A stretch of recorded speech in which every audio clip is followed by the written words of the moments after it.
هتتحبس سنتين وهتدفع 100,000 جنيه غرامة لو خدت صور من على مواقع التواصل الاجتماعي، سواء فيسبوك أو واتساب أو انستجرام أو سناب شات أو أي موقع من المواقع بتاعة التواصل الاجتماعي، واستخدمتها ضد شخص بإن أنت تحطها على موقع أو تعدلها وتحطها على موقع منافي للآداب، أو تستخدمها في إن أنت تضايقه بيها أو تقوله إن الصور بتاعتك دي متصورة في موقع منافي للآداب، أو إن أنت تطلعه بشكل غير لائق.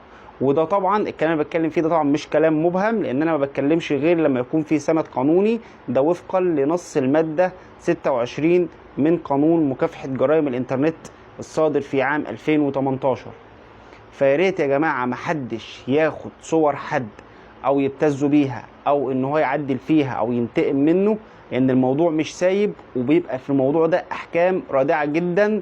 غير لما انت ما تدفع الغرامة دي، اصلا الشخص بيرجع يدعي عليك مدنيا بمبلغ محترم، وبياخد منك تعويض بعد ما انت تدفع الغرامة وبعد ما انت تتحبس. وهتدفع حتى لو انت محبوس. دي نقطة.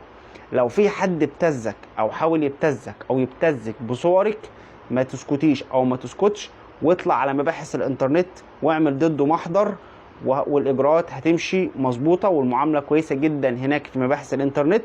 وان شاء الله باذن الله اي حد اتعامل معاه كده يقدر ياخد حقه. فولو لايك واستنوني في معلومة قانونية جديدة.